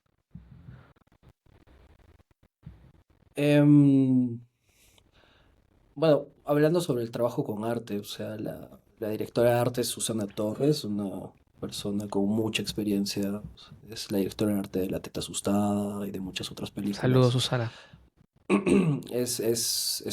Una genia y ella, yo le agradezco mucho de lo que se ve, porque al final trabajábamos en espacios naturales y mucha intervención muchas veces, y no podíamos intervenir tanto tampoco, entonces ella veía la forma de poder trabajar el color con elementos que sí podían ser controlados. Veía como que hizo todo un estudio del espacio donde íbamos a filmar y donde íbamos a grabar para poder eh, darnos propuestas que podían ser como realizables en ese contexto, en esa forma de rodaje, pero que se vieran bien, que hubiera un balance, que tuvieran todo un concepto detrás, ¿no? Había mucho de trabajo de conocer el espacio, ¿no? Y si bien yo soy de Cusco, y esto ha sido filmado en Cusco, no, o sea, hay sí una diferencia. Yo soy de la parte de las montañas de Cusco, yo soy de la sierra de Cusco. Y esto ha sido grabado entre la sierra de Cusco y la selva baja incluso. Entonces, no es un espacio que yo conozca realmente, no es mi hábitat, pero pero culturalmente siempre esos espacios me han llamado la atención, ¿no? O sea, incluso hay partes de la película que fueron filmadas en el Pongo, que es el lugar donde Herzog filmó parte de Fiscarraldo, toda esta escena del bote grande, bueno, fue filmada en esa zona que es el Pongo, en Cusco, que es una zona muy, puede ser peligrosa en ciertos momentos del año. Podrías darle Y loop, Jorge, darle sí, play sí, para sí. seguir viéndolo, para entender un Entonces, poco lo que como es el arte ahí. que siento esa, yo sí como que sentía esa conexión con el espacio y y creo que siempre como que te sientes mucho más cómodo filmando en un lugar con el cual tienes algún tipo de conexión, ¿no? Y a la par con el trabajo con Juan Daniel, que sí, su familia es de ahí, él creció ahí también en Quillabamba, que es donde se filma mayor parte de la película y donde se inspira mucho de la película. Em, él también supo guiarnos en ese espacio, ¿no? Él supo llevarnos en esos lugares que él ya conocía y decirnos, miren, esto es y hay que explorar esos espacios, ¿no? Entonces ahí como que con el mismo lugar, la misma realidad, uno va generando un concepto y va como proponiendo cosas, también sabiendo la naturaleza del rodaje, ¿no? Que no era un rodaje ficción, había mucho documental, ficción, es muy híbrido el largometraje, ¿no? Híbrido desde lo formal, pero también híbrido desde lo narrativo, ¿no? Entonces, muchos de los actores allá no son actores profesionales, son Ujú. personas se interpretan muchas veces a ellos mismos. Entonces, es esta cosa que me gustaba mucho de ¿es real o no es real? ¿Qué es lo real? ¿Cómo vamos lidiando nosotros desde como fotógrafos también con esto, ¿no? Con plantearnos siempre esa pregunta. Y eso fue lo que más me gustó también y me entusiasmó desde el primer momento de trabajar con Juan Daniel, ¿no? Que tiene una forma distinta de trabajar que otros directores y eso creo que hizo que la película es lo que está ahí, ¿no? Y tuvo ese recorrido y él está contento con el trabajo, ¿no? Yo tengo una pregunta con respecto a todo esto que hablas. Susana, Juan Daniel y tú, ¿cómo podrías definir lo que es, lo que fue la energía creando esta pieza La energía, en set? fue un viaje, ¿eh? Fue un viaje muy, o sea, bueno, te puedo mostrar algo de las fotos, ahí hay alguna foto del rodaje. Es una película que no hubiera sido posible sin el trabajo, creo, de todos, todas las áreas, ahí estaban muy conectadas, arte, foto y dirección. Eh, es una película también difícil en el sentido de pensar, es muy compleja. Pasan Ujú. muchas cosas. Al ser tan abierta también y tan abierta a la experimentación, lo hace más complejo al momento de poder proponer cosas, ¿no? Entonces creo que el tiempo nos dio a mí y a Juan Daniel también como un poquito de, de- de espacio para poder conocernos como personas y hacernos amigos y saber qué le gusta, qué no. O sea, tuvimos 5 o 6 años para poder hacerlo. Entonces, creo que ese tiempo muy pocas producciones te la dan. Las producciones muchas veces, claro, tenemos 3 meses de pre y 4 semanas de rodaje. Sí, pero esta forma, la otra forma, la forma que más o menos diseñó Juan Daniel es su forma, con la cual él se siente mucho más cómodo. Entonces, el tiempo hizo también que la película agarrara otro tipo de estética, ¿no? Ujú. Y sí, o sea, y en ese tipo de rodajes es importante porque ahora te muestro algunas fotos porque nosotros viajamos como una semana río arriba por el Urubamba, que es el río, es un afluente del Amazonas. Entonces, fuimos hasta la zona de Camisea, que es el área, de hecho, cercana a donde filmó Herzog Fiscarraldo, Correcto. que es una zona que Werner ya, o sea, Herzog. está mucho más lejos. Pero, pero sí, dame un segundo que busco esas fotos. Venga, dale, por favor, búscalo, que creo que es un tema, es un buen tema para poder cerrar el review. Lo hablamos en la preproducción, pero creo que es súper atractivo. El hecho de pensar a mediano y largo plazo para una pieza, la diferencia que puede crearse, que puede generarse cuando cuando creas una pieza de arte al final del día, ¿no? La comunicación y la conexión que puedes tener con el director, con la directora de arte a largo plazo, después de 4 o 5 años, creo que da frutos. Puede dar muy buenos frutos. Cuéntanos qué nos vas a mostrar Y, aquí. a ver, te muestro algo por ejemplo, bueno, aquí estamos, aquí estoy yo y Juan Daniel, el director, con las dos Ujú. bolex que teníamos. Ahí yo estoy con la Rec 5 y abajo está ¿Podrías darle suma a eso que me atrae mucho ver? ahí. Ok, Ay, perdón, no sé cómo se baja. lo Sí, vemos, sí, tranquilo. sí. Ahora, claro, teníamos lentes distintos porque uno es reflex y uno es no reflex, entonces hay una diferencia de lentes. Había lentes que solamente funcionaban con la cámara reflex y otros que solo con la no reflex. Ahí también era otra problemática, no sé, manera de lidiar con eso. Acá quiero mostrar una foto de todo el equipo trabajando, que Miren a Jesús. Que no sé dónde Ah, está. mira que tiene Jesús. Gracias, Diego. Mira que tiene Jesús por ahí. Por ahí tiene una. Johan, no sé si llegas a No ver veo. la cámara de Jesús. Ahí tiene Dame un segundo, dame un una, segundo. una, una Bolex también. Tú tenías una Qué Bolex, lindo. Johan, de hecho, también en tu casa, Sí, ¿verdad? sí, sí. ¿Esa es una Rex 2 o una Rex 1? Sí, 1-1. Una 1, claro, Yo son acá tengo hermosas, una sí, sí, también. sí. Son bellas. Muéstrame una Estábamos foto. hablando antes al inicio de la cuestión de la Bolex, Ok. de las cualidades de esa cámara para poder hacer este tipo de películas, ¿no? Quiero Nos mostrarte quería esta mostrar una foto, foto del equipo.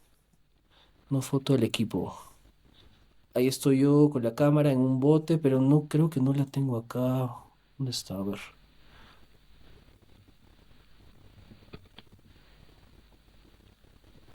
Oh, Búscala con tranquilidad. Quiero recordar ya que estamos cerrando un poquito el review, quiero recordar que este review ha sido gracias a la DFP, la Asociación de Autores y Autoras de Fotografía Cinematográfica Peruanos. Gracias por eso. Y también a nuestro sponsor VCI, Virocine Import y EFD Studios aquí en España. Agradecidos por eso, agradecidos por eso. Y falta, por favor, no se vayan, falta la pregunta de rigor, la última pregunta que es la más importante, no se puede ir, no se pueden ir. Cuéntame, Johan, ¿pones por ahí la foto? bueno, no, estoy intentando buscar alguna foto que hay, pero por ejemplo, acá vemos Ok, la naturalidad del rodaje. O sea, nos teníamos que meter al agua, estábamos metidos ahí en el medio de la selva. Ahí también es como importante saber el tema de las baterías. O sea, a veces había días que no teníamos donde cargar la batería porque estábamos un poco alejados y teníamos que, ahí el trabajo, el primero de cámara, en este caso fue Manuel, hizo como, supo compensar ese tipo de retos, ¿no? qué bueno. Un Em, saludo a Manuel. Yo rodé con Manuel en Cusco, hace como unos 6 años, creo.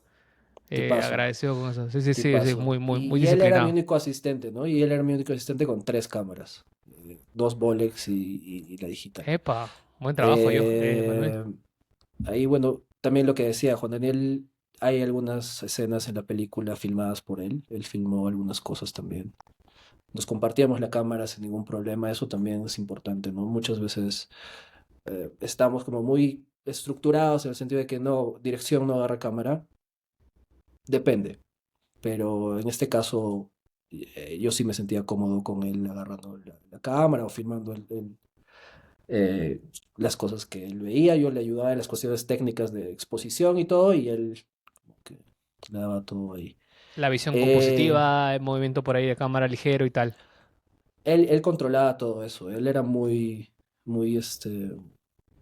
él quería el frame, veía el frame y decía, yo quiero esto. Yo tenía un visor de otra cámara, Ujú. de otra Bolex que ya no funciona, y se la di y él como que no era como un viewfinder, como un Artemis, pero más analógico. Y Ok. él iba viendo el plano con solamente el visor, que era un visor chiquito, y con eso hacíamos todo, ¿no? No encuentro la foto, pero bueno, lo que Tranquilo, quería decir es bueno. que es un trabajo, fue un trabajo en equipo y que en esas condiciones, en esos lugares donde no puedes tener la producción tradicional o las condiciones tradicionales de un rodaje, sí importa mucho, ¿no? El trabajo de la gente, del equipo y de que todos estemos de alguna manera conectados con el espacio, con la gente. Íbamos a algunas comunidades que nunca habían tenido gente que filmar allá, entonces como saber también cómo entrar a esas comunidades, ser respetuosos, con las personas que aparecían también en pantalla. Entonces es todo un trabajo ahí que yo creo que naturalmente se va dando dependiendo de la gente que conforma el equipo también. Sí, sí, sí. Alineados y resonando a la misma frecuencia. Es sumamente importante que tu propio equipo, en este caso, por suerte, un equipo, entiendo, no tan grande, puede ser mucho más fácil el hecho de estar alineados a esa frecuencia. Diego, tú tienes una pregunta respecto al crew, supongo. No, más hacia ya el proceso un poco, quería hacer esta pregunta que la noté, es como si crees que esta escuela y este proceso de haber rodado como estas cosas, donde no había tanta rigurosidad, te dan la seguridad para ahora mandarte, o si te tocaría, tendrías la oportunidad, darte un proyecto en fílmico en, no sé, en 35, con una calidad técnica perfecta, o sea, como ya ahora sí hacer las cosas, o si sientes que en realidad la línea del fílmico es una curva extremadamente difícil que sí toma, como toca tenerle su respeto como real. Sí, hay que tener cuidados distintos. Como le decía a Jules, yo fui, creo que mi generación en la Escuela de Cine de Cuba fue la última generación en usar fílmico. Nosotros fuimos formados con fílmico antes del digital. Entonces, sí, técnicamente, sí tenían, yo tengo como esta escuela con esta rigurosidad sobre lo técnico en términos de lo fílmico. Y siempre da miedo, o sea, nunca sabes realmente si qué va a salir o si hay algún error ahí o si tuviste que rellenar un poco más las sombras, no sé.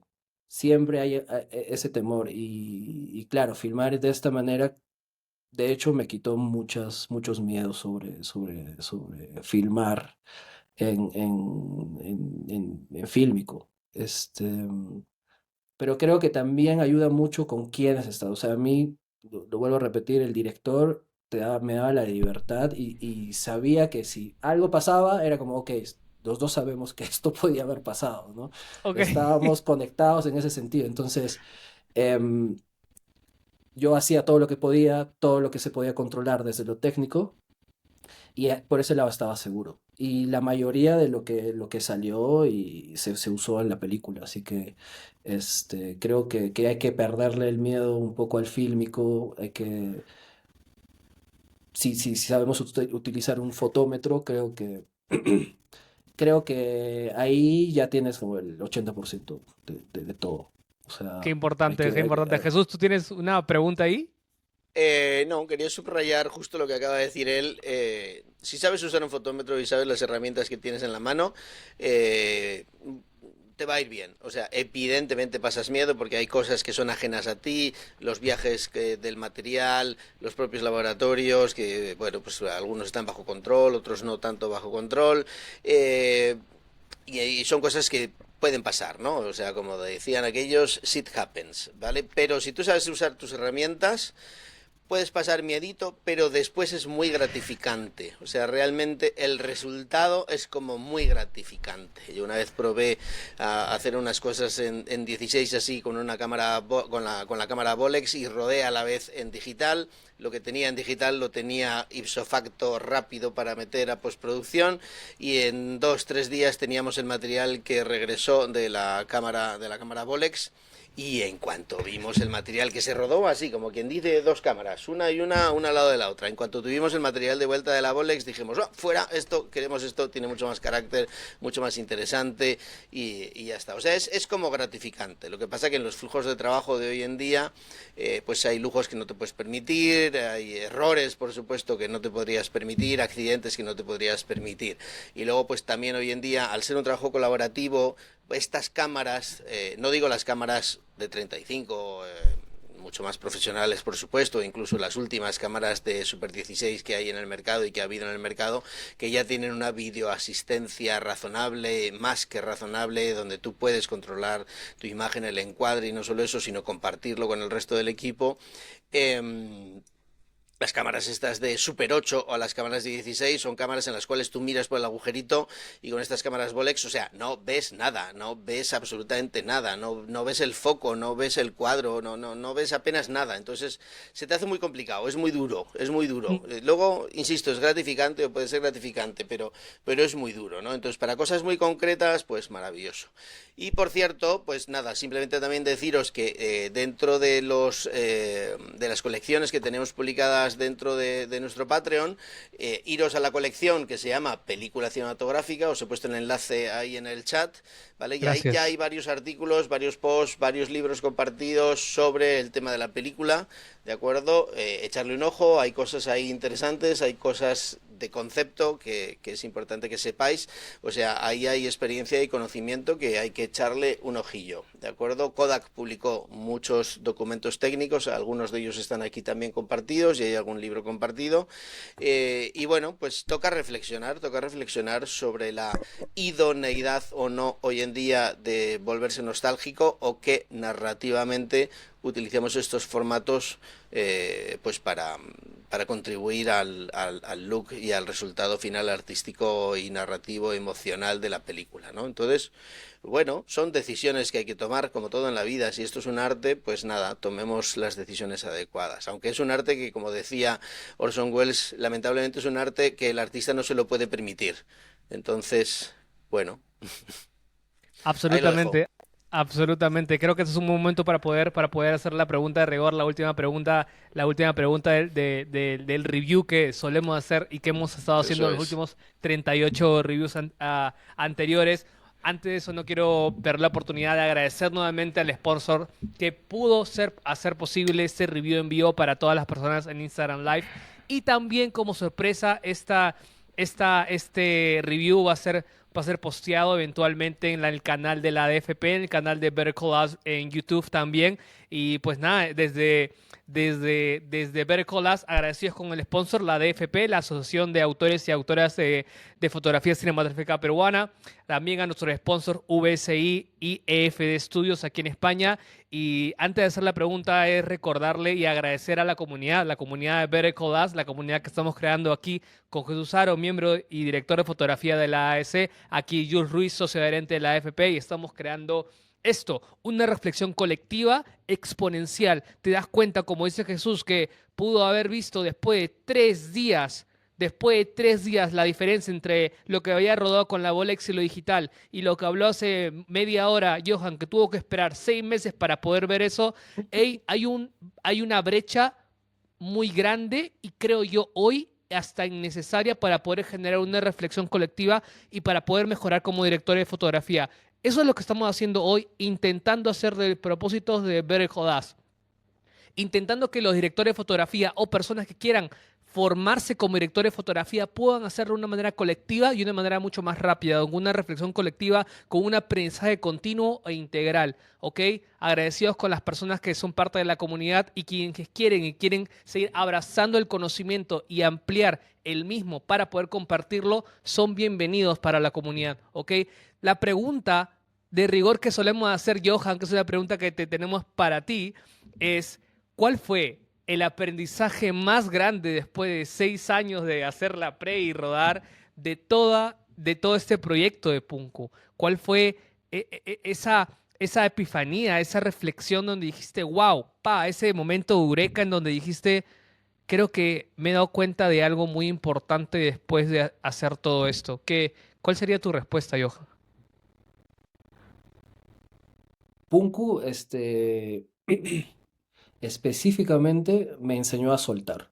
O sea, suelta. Deja que las cosas fluyan. Muchas veces Ujú. nosotros para esto, esta es la película, el segundo largometraje que yo hacía. El segundo.